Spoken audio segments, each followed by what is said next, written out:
ट्रांजामिनिक acid, अब देख सकते हैं कि ट्रांजामिनिक एसिड ये इसके अंदर मौजूद है। ये 500 mg का एम्प्यूल है, ये लगाएंगे हम।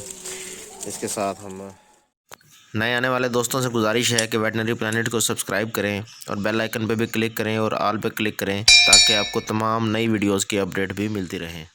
अस्सलाम वालेकुम, दीवार में करके ना। अस्सलाम वालेकुम फार्मर्स, आज हम दूसरे दिन आए हैं इस पेशेंट को देखने के लिए।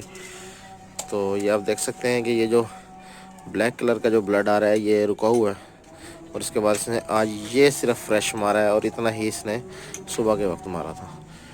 तो ट्रीटमेंट हम इसको रिपीट करने के लिए आए हैं। रिपीट ट्रीटमेंट में हम इसको दोबारा से दे रहे हैं ट्रांजामिनिक एसिड।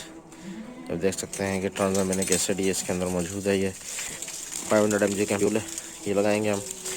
इसके साथ हम पेनबायोटिक लगाएंगे, जिसमें आपको कल भी हम दिखाया था कि procaine, penicillin, benzyl penicillin, streptomycin. इसका ज़्यादा वीकनेस के लिए विटामिन B12 देंगे, और इसके साथ हम इसको एवल देंगे। ये एवल आप इसके अंदर भी मिक्स कर सकते हैं, ये एक इंजेक्शन बन जाएगा, और साथ B12 अलग से लगा सकते हैं। तो ये ट्रीटमेंट आज हम इसको देने लगे हैं, और साथ में वही रेड शॉट जो है वो चलेगा। तो यही ट्रीटमेंट मैं आपको लास्ट में स्लाइड शो के तौर पे भी दिखाऊंगा। उम्मीद करता हूँ वीडियो आपको पसंद आई होगी। अल्लाह हाफिज़।